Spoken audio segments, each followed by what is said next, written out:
Hello everyone, how are you? Hope you're well. Hope you've had a great week.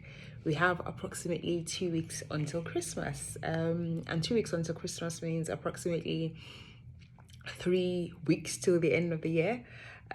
What a year. As you know, a lot of people are talking about 2020, and normally when we come to this time of the year, people are always doing like recaps and thinking about so many things that has happened this year. I don't even really think I can remember every single thing because some parts were a blur and some parts seem so long. But in all, I'm thankful, I'm grateful, I'm healthy, my family is healthy, I've got life, I've got a roof over my head. So what I've chosen to really do in this time of the year is just dwell and look at the things I can be thankful for. There's been a lot that has happened, but I'm just trying to look on the grateful side. And one of the things I'm grateful for is this videos. I'm really grateful for it. It was something that I started out as just a punt, and I've actually come to enjoy doing it, and I've actually come to enjoy feeling like I'm speaking to people who actually and a lot of people have come back to me to say they actually appreciate me taking the time to do this video. So I'm really, really thankful. I'm really grateful. And yeah, I'm looking forward to Christmas. I don't think I'll be able to do any. I think I'm going to take a break in the next couple of weeks and not really do any videos and come back in the new year. But yeah, I just wanted to say thank you for everyone who's been watching. Thank you for the encouragement. I'm really, really grateful. So enough of that. I know I can be very sentimental before I go into my videos. Let me go into my actual book review for the week. And I'm surprised that I haven't actually reviewed this book in the past. It just occurred to me that I hadn't. And it was one of the most impactful books that I read this year. The Obstacle is the Way by Ryan Holiday. And the byline is The Ancient Art of Turning Adversity into Advantage. So apart from Bookmark Book Club, I coordinate another book club called Chapters in a mentoring community that I belong to. And last year in December, I chose the books that we were going to read. So I curated the books we were going to read for the whole of 2020.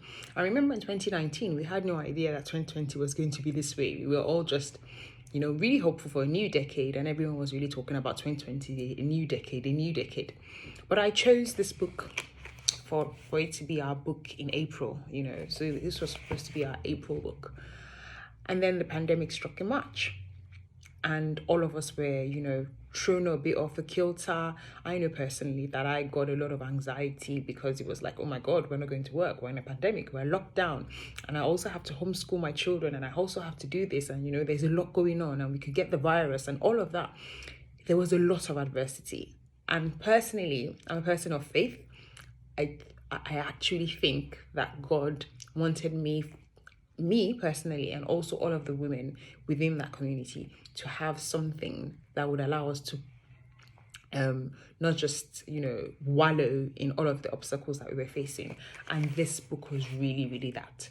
It really, really was that. And so I don't know if anyone's seen a collection of the books that I've been doing. I've been trying to do a collection of books I've read over the year, and it is one of my most impactful books that I've read this year. And it's not just, when I say book is impactful, you read a book and you take some of the ideas. It is a book where I actually practiced and put into practice some of the principles, not all. And like I always say, it's not everything that is in the book that I totally agree with, but it's one where I took the principles and actually applied it. So I'm going to read, I'm going to try and make it short this time, and I'll tell you what I think about the excerpt that I read. So I'm reading from, it wasn't really broken down into actual chapter numbers, but I'm going to read from a chapter called Think Differently. And to start the chapter, the author puts in a quote: "Genius is the ability to put into effect what is in your mind. There is no other definition of it." F. Scott Fitzgerald. Steve Jobs was famous for what observers called his reality distortion field. Part motivational tactic, part sheer drive and ambition, this field made him notoriously dismissive of phrases such as "it can be done" or "we need more time." Having learned early in life that reality was falsely hemmed in by rules and compromises that people had been taught as children, Jobs had a much aggressive idea of what was or what was impossible. To him, when you factored in vision and work ethic, much of life was malleable. For instance, in the design stage of a new mouse for an early Apple product, Jobs had high expectations. He wanted it to move fluidly in any direction, a new development for any mouse at any time. but the lead engineer was told by one of the designers that this wouldn't be commercially impossible. What Jobs wanted wasn't realistic and wouldn't work. The next day, the lead engineer arrived at work to find that Steve Jobs had fired the employee who said that. When the replacement came in, his first words were, "I can build the mouse." This was Jobs' view of reality at work: malleable, adamant, self-confident. Not in delusional sense, but for the purposes of accomplishing something. He knew that to aim low meant to accept mediocre accomplishment, but a high aim could, if things went right, create something extraordinary. He was Napoleon shouting to his soldiers, "There shall be no ops." For most of us, such confidence does not come easy. It's understandable. So many people in our lives are preached the need to be realistic or conservative or worse, to not rock the boat. This is an enormous disadvantage when it comes to trying big things, because though our doubts and self-doubts feel real, they have very little bearing on what is and isn't possible. Our perceptions determine to an incredibly large degree what we are and are not capable of. In many ways, they determine reality itself. When we believe in the obstacle more than in the goal, which will inevitably triumph. I'll read that again. When we believe in the obstacle more than in the goal, which will inevitably triumph. So this might seem a bit controversial, but everyone talks about Steve Jobs, and I think he was a very, very brilliant mind. He accomplished a lot. I use an iPhone and I think what he did with Apple was brilliant. But there are certain aspects of what his legacy was that I don't necessarily agree with. But in this instance, from this quote that I read here about, thinking about things being impossible, when I was reading this part of the book, it made me remember my dad. When I was growing up, there was one word that my dad hated you saying. That is not possible. He if you wanted to make my dad really upset, or if you wanted to see another side of him, just say, yeah, it's not possible, or it can't be done. He just never wanted to hear it. It just like, I don't know how you want to do it. I'm talking about, how children are, and my children do as well now. When they say, oh no, that is not possible, or because you're trying to get away from doing something, and you don't want to think. And I personally think that one of the things that made me the person I am today is that ability to be able to say, okay, this isn't going to work. What else can we do? In other words, life is malleable and there are always going to be obstacles. And what we found out, and I think one of the greatest lessons that we learned from 2020 is that we are able to adapt to situations. We are able to adapt.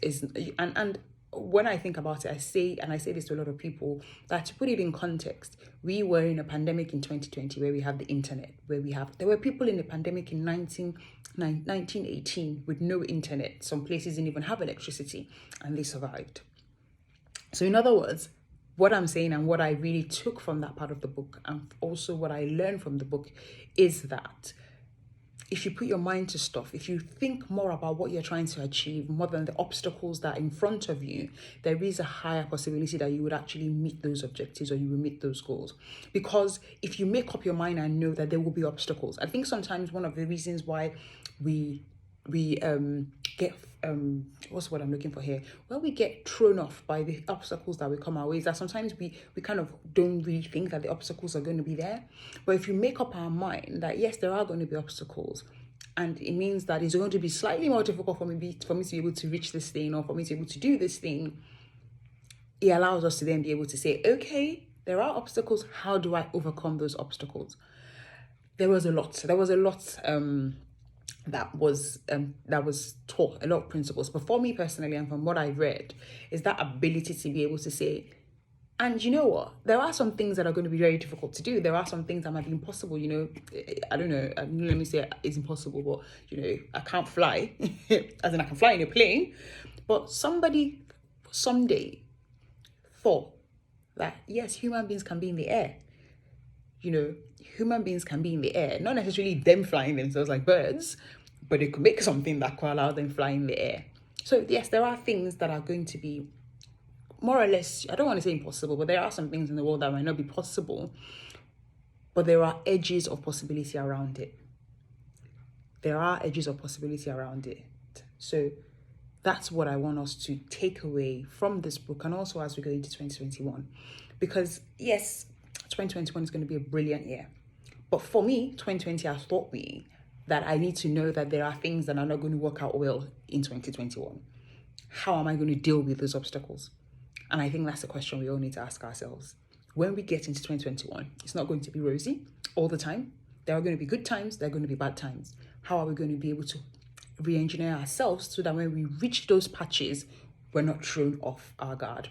We're not thrown off trying to achieve or trying to do the things that we think that we need to do.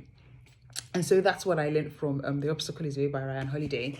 He's written a couple of other books. One of his books that I also want to read, that is in my to read list for 2021, is Ego is the Enemy. And I think I'm really interested in how ego and how the human mind sometimes is the thing that allows us not to be able to accomplish some of the things that we need to accomplish. So that's my review for this week. Thank you very much for watching. I hope I'll be able to squeeze in one more review this year, but if I can't, have a lovely, lovely Christmas, and wishing all of us a really healthy, happy 2021. Have a lovely, lovely weekend. Thank you for watching, and bye-bye.